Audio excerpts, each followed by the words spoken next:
अब हामी सत्सय महाकुण्ड योगमा पधारेको हो। ल किन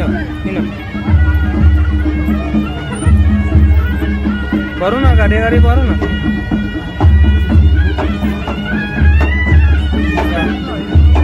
सत्सय महाकुण्ड योगमा हो पधारेको। दर्शन गरियो।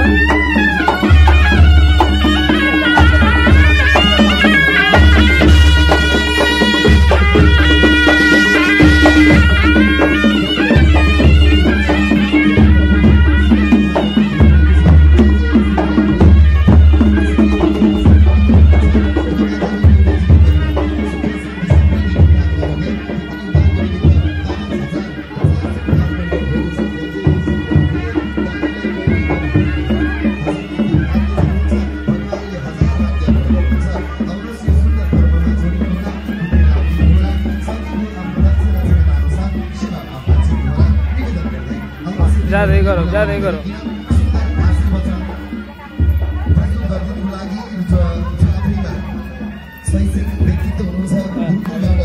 सत्सय महाकुण्ड यहाँ पधारेको हो। दर्शन गर्ने आयो। छोटो शुभ आशीर्वचन प्रवचन प्रस्तुत गर्नुको लागि हार्दिक अनुरोध गर्दछु। एकपटक माताजीको लागि जोड जोड ताली बजाइदिनु होला। सत्सय महाकुण्डमा आयो, दर्शन गर्ने आयो। सत्सय महाकुण्ड योगमा जाँदै यो दर्शन गर्ने।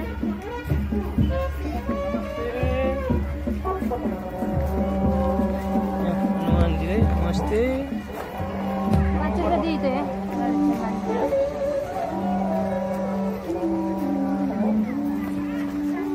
हामीहरू यहाँ पुरै लाइभ देखाउँछु। जुन हामीहरू लाइभ पुरै देखाउँछु। सत्सय महाकुण्ड योगमा हामीहरू पुरै यहाँ हेर्नु। सत्सय महाकुण्डमा आएछु। प्रवचन सीताराम।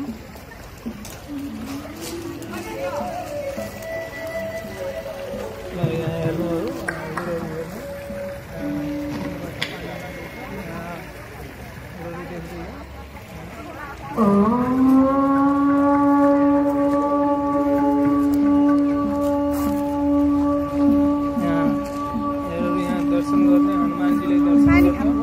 दर्शन गर्नुहुन्छ। यहाँ हाम्रो परिवारहरू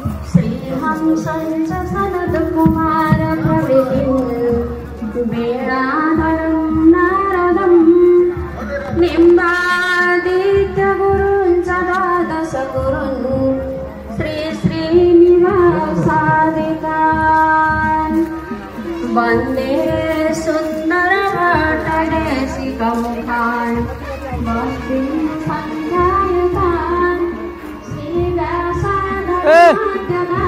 पुरतः सर्वं गुरुन् सादरम्। एमरे राख्ना तू चप्पल एमरे राख्ना कौन ले तुम्हारा इलांगे ना कौन ले जाती हो इलांगे कहते तरीम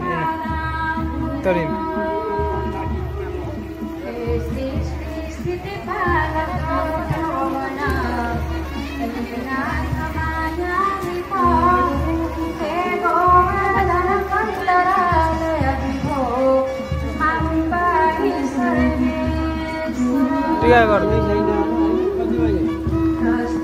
यहाँ टीका कार्यक्रम हो। टीका लगाउँदै हो मान्छेहरू।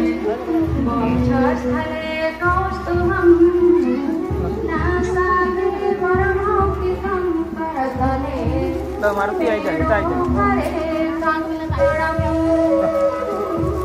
सर्वाङ्गे हरिचन्दनं सुललितं कण्ठे च मुक्तावली गोपस्त्री परिवेष्टितो सचिवालय छ। गोपाल चूडामणि ओम सच्चिदानन्द सर्वशक्तिमान सोध पुछ गर्ने पनि सोधपुछ गर्नु हुनुहुन्छ ओंकार दयालु नित्य निर्विकार निराकार न्यायकारी अजर अमर अभय अनन्त ज्योति स्वरूप सृष्टिकर्ता हजुरै उत्कृष्ट आदर्श सच्चरित्रताका धारक हाम्रो आत्मस्वरूपका मूलमा रहनुभएका शुद्ध परब्रह्म परमात्मा हजुरलाई कोटि कोटि नमन गर्दछु। समस्त आह्वानित पूजित देवी देवताहरूमा कोटि कोटि वन्दना। सर्वप्रथम त म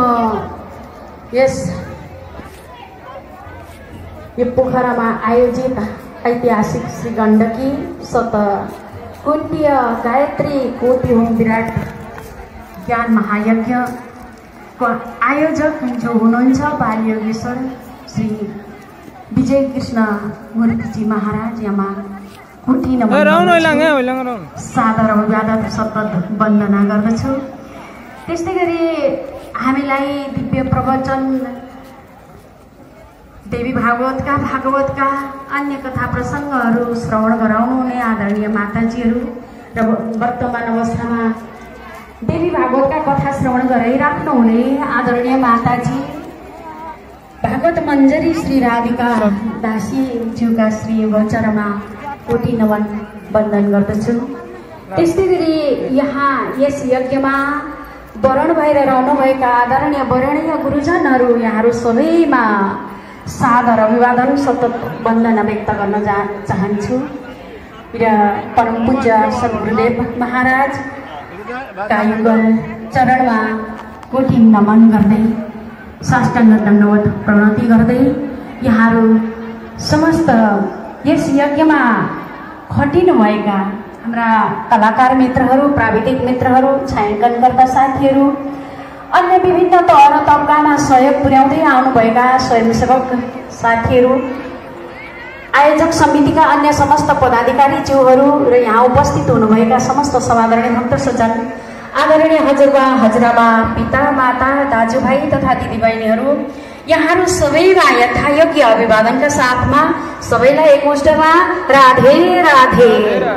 बोलो भक्तवत्सल भगवान को पुराण पुरुषोत्तम भगवान को यज्ञ पुरुष भगवान को समस्त आह्वानित पूजी देवी देवताओं को समस्त ग्रामादी देवी देवताओं को समस्त स्थानीय देवी देवताओं को कर्ता परिवार को आयोजक परिवार को इस ऐतिहासिक श्री गण्डकी कुण्डीय गायत्री कोटि होम महायज्ञ को जय जय राधे राधे। यहाँहरू सबैमा यहाँहरू जो जति बाहिर यत्र तत्र छरिएर रहनुभएका आदरणीय भक्त सज्जनहरू भक्त महानुभावहरू हुनुहुन्छ यहाँहरू सबैजना पण्डालभित्र आएर एकैछिन भए पनि बसिदिनु हुनको लागि म हार्दिक निवेदन गर्दछु। हुन त यहाँहरू आफ्नो एउटा साधनामा हुनुहुन्छ म देख्दैछु धेरैजना भक्तजनहरू यहाँ सायद परिक्रमा लगाउँदै हुनुहुन्छ यो यज्ञको। ठिक छ यहाँहरू पनि आफ्नो साधनामा हुनुहुन्छ। अन्यत्र यदि छरिएर रहनुभएका भक्तजनहरू हुनुहुन्छ भने चाहिँ यहाँ पण्डाल अगाडि आएर अगाडि बसिदिनु हुनको लागि हार्दिक निवेदन गर्दै यो एकदमै के भन्ने शब्द कुनै शब्दै भेट्न नसकिने जस्तो हाम्रो यो अहो भाग्य भन्नुपर्छ। हामीले यस्तो विराट महायज्ञ आजसम्म देख्ने अवसर प्राप्त गरेका थिएनौँ। यो एक युगमा एक दिन एकपटक आउँछ भने जस्तो यस्तो महापुरुषको जन्म भएछ जसले योभन्दा पहिले एक साल अगाडि श्रावण महिनामा काठमाडौँको पशुपति क्षेत्र वनकाली क्षेत्रमा उहाँले कोटि होमकै आयोजन गर्नुभएको थियो। त्यहाँ एक महिनासम्मको कोटि होम आयोजन गर्नुभएको थियो। त्यो नै हामीलाई आश्चर्य लागेको थियो। यहाँ त अहिले 2 महिना भइसकेको छ त्यसमा पनि सयौं कुण्डीय हवन गायत्री मन्त्रद्वारा हवन भइराखेको छ भनेपछि यो भनेको हाम्रो साँच्चै नै ऐतिहासिक क्षण हो र तपाईँ हामी जो जति यहाँ उपस्थित हुन पाएका छौँ तपाईँ हामी सबैजना एकदमै भाग्यशाली छौँ र यस्तो महापुरुषको दुर्लभ दर्शन पाउनु पनि भाग्यकै कुरा हो।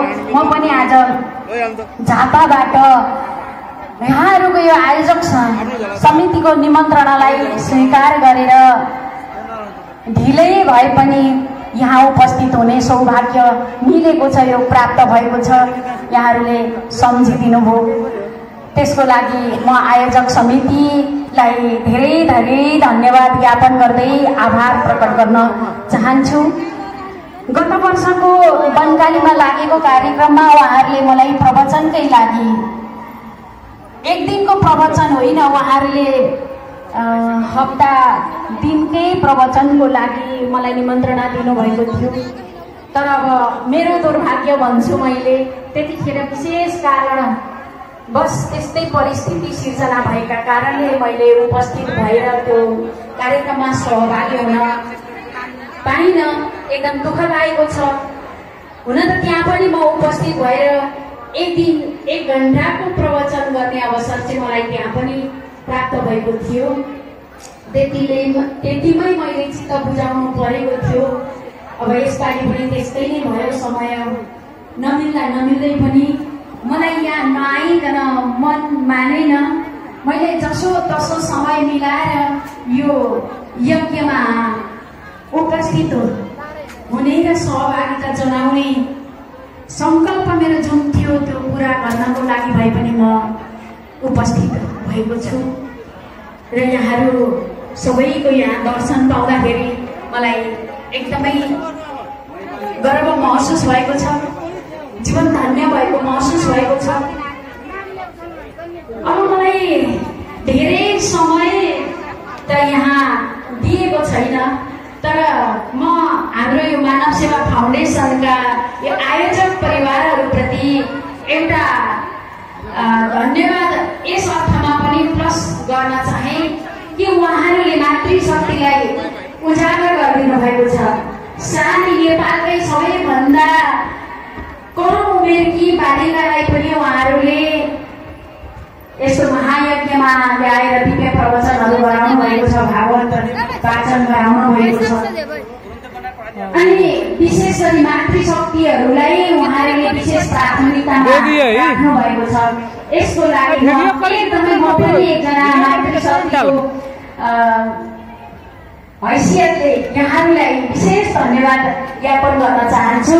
र यस्ता यहाँहरूले चालेका यी अभियानहरू, यी यज्ञहरू निरन्तर अगाडि बढुन् भन्ने हार्दिक शुभकामना पनि व्यक्त गर्न चाहन्छु। र यहाँहरूले जुन उद्देश्यले यज्ञको आयोजन गर्नुभएको छ त्यो उद्देश्यमा पुग्न सफल हुनुहोस् भन्ने हार्दिक शुभकामना पनि व्यक्त गर्न चाहन्छु।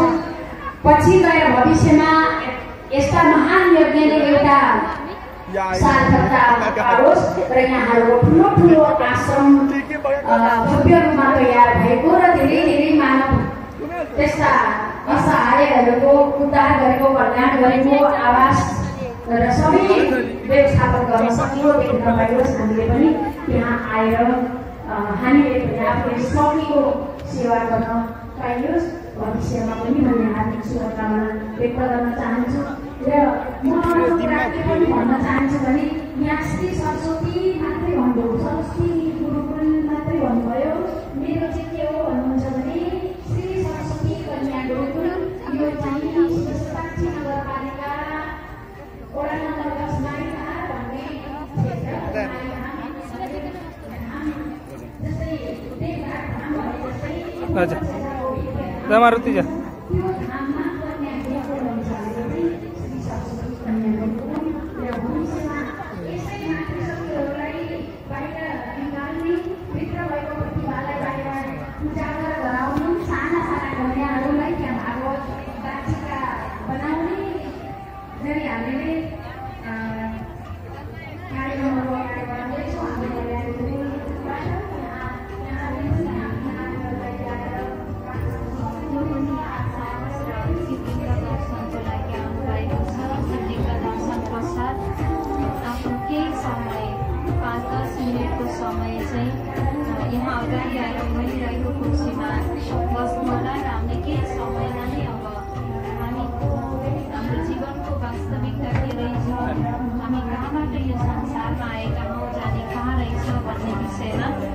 ज्ञानको चर्चा गर्नेछौँ। त्यसैले थोरै समय यहाँहरूले आफ्नो समय रूपी सम्पत्ति यो ईश्वरीय ज्ञान सुन्नको लागि दिनुहोला। सबैजनालाई अगाडि आएर आसन ग्रहण गर्नुहुनको लागि हार्दिक अनुरोध गर्दछु।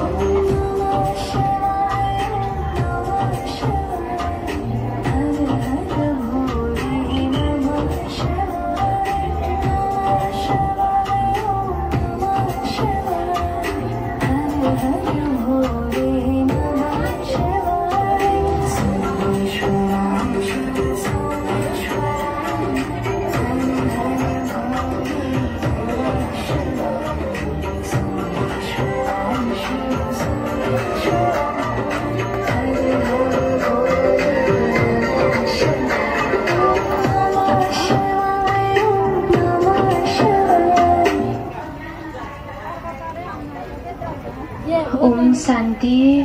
यो महामन्त्रलाई सबैजनाले उच्चारण गर्नुहोला। ओम शान्ति। र यस श्री गण्डकी ऐतिहासिक 700 कुण्डीय महायज्ञमा आउनुहुने सम्पूर्ण श्रद्धालु भक्तजनहरू र हाम्रो यो ब्रह्मकुमारी ईश्वरीय विश्वविद्यालयको यस पण्डालमा उपस्थित हुनुहुने सम्पूर्ण आमा बुवा दाजुभाइ दिदी बहिनीहरूमा म ओम शान्तिको शीतल अभिवादन व्यक्त गर्दछु, साथै हार्दिक स्वागत अभिवादन व्यक्त गर्दछु। र अब केही समयमा हामीले थोरै समयमा मात्रै हामीले यो भगवानको ईश्वरीय ज्ञान सुन्नेछौँ। वास्तवमा हामीले यो आध्यात्मिक ज्ञान के को लागि सुन्नुपर्छ त, किन हामीलाई यो आवश्यकता छ त भन्दा अहिले हेर्नु संसारमा बढ्दै गइराखेको जो दुःख छ, चिन्ता तनाव जसबाट मानिस कति अशान्त बनिरहेको छ, यस्तो किसिमको यो समयमा मनको शान्तिको लागि जीवनमा सुख खुसी प्राप्त गर्नको लागि नै हामीलाई यो आध्यात्मिक ज्ञानको आवश्यकता रहेछ। त्यसैले अब यो आध्यात्मिक ज्ञानमा हामीले सुन्नेछौँ कि वास्तवमा हामी को हौ त, हाम्रो शरीरलाई केले चलाइराखेको छ। हजुरहरूले यो फोटोमा राम्रोसँग ध्यान दिएर हेर्नु होला, किनकि हाम्रो जीवनको अन्तिम घडीसम्म हामीलाई साथ दिने भनेको नै यो ज्ञान रहेछ। हेर्नु, बाँकी हाम्रो पासमा जतिसुकै धन सम्पत्ति होस्, चिज वस्तु होस्, कुनै पनि चिजले हामीलाई साथ दिनेवाला छैन, केवल भगवानको ज्ञानको सिवाय। त्यसैले यो ज्ञान भनेको हेर्नु मुक्ति पाउने ज्ञान पनि हो, शान्तिको ज्ञान, जीवनमा खुसी पाउनेको ज्ञान हो। त यो फोटोमा यहाँहरूले देख्न सक्नुहुन्छ, यहाँ भनिएको छ कि तपाईँ शरीर होइन आत्मा हुनुहुन्छ। वास्तवमा हामीले अहिलेसम्म देख्यौँ केलाई त भन्दा यो शरीरलाई यो शरीरलाई मात्रै देख्यौँ। तर यो शरीरलाई चलाउने वाला शक्ति भनेको के हो त, कुन शक्तिले यो शरीरलाई चलाएको छ भन्दा त्यो शक्तिको नाम के रहेछ त भन्दा आत्मा रहेछ। हेर्नु, जसलाई हामीले साधारण भाषामा प्राण भन्छौँ, यसलाई इङ्ग्लिसमा सोल भनिएको छ, विज्ञानमा स्पिरिट अथवा एनर्जी शक्ति भनेर पनि भनिएको छ। यही शक्ति हाम्रो शरीरमा छ, तब हामी हिँड्न डुल्न खान बस्न हरेक किसिमको कर्म गर्न सक्छौँ। तब यो शरीरलाई जीवात्मा भनिएको छ। र जब यो शरीरबाट यो प्राण आत्मा निस्केर जान्छ, तब यो शरीर एउटा हड्डी र मासुको पुतला बन्छ, जसले हामीले आत्मा निस्केपछि सास निस्केपछि त्यो के भयो त भन्दा शरीर लास भयो नि, जसलाई मुर्दा अथवा अर्थी भनेर पनि भनिएको छ। यो प्राण निस्केपछि आत्मा निस्केपछि यो शरीरको केही पनि अर्थ रहन्छ। हेर्नु, अब आँखा छ देख्न सक्दैन, मुख छ बोल्न सक्दैन, कान छ सुन्न सक्दैन, यो सबै कुरा गराउने वाला शक्ति भनेको नै यो आत्मा रहेछ कि। त आत्मा हाम्रो शरीरमा कहाँ छ त भन्दा निधारको बीच भागमा, जसलाई विभूति आज्ञा चक्र भनेर पनि भनिएको छ। यो मस्तिष्कको बीच भागमा यो आत्मा रहेर हाम्रो यो शरीरलाई चलाइरहेको छ। त्यसैले हामी मन्दिरमा जान्छौँ, टीका लगाउँछौँ। त टीका पनि कहाँ लगाइए त भन्दै निधारमा, टीका यता गालातिर लगाए पनि हुन्थ्यो नि, अब बाङ्गो भयो भने पनि मान्छे हाँस्छन्। हेर्नु, त्यो टीका यहाँ नै लगाइयो, किनकि आत्मा यहाँ टिकेको छ, यहाँ बस्छ भनेर टीका लगाएको रहेछ कि। र यो आत्मा कस्तो छ त भन्दा अजर अमर अविनाशी, जसको कहिले पनि नाश हुँदैन। यो शरीर भनेको त नाशवान रहेछ, एक दिन माटोमा मिल्नेवाला छ, खरानी पर्नेवाला छ। तर यो शरीरलाई चलाउने आत्मा छ, यो आत्मा भनेको अजर छ, अमर छ, अविनाशी छ। आत्मा मर्दैन, सर्ने रहेछ कि होइन, यो शरीर मात्रै मर्ने रहेछ, नाश हुने रहेछ। र यो जो आत्मा छ, यो आत्मा एकदमै सूक्ष्म, जसरी हामीले आकाशका तारा देख्छौँ। हजुरहरू हेर्दै हो 700 महाकुण्डीय महायोग जो वर्षोमा हुन्छ, यहाँ हामीहरू प्रवेश गर्दै हो। अर्को तर्फ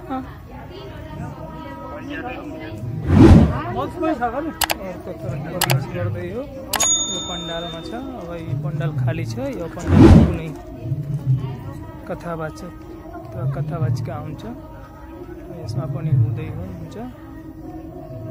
यो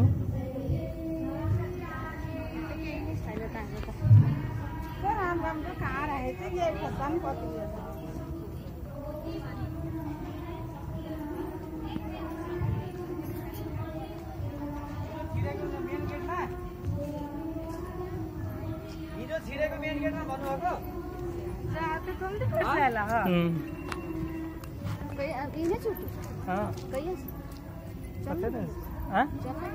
ये बता रहे हम ऊपरी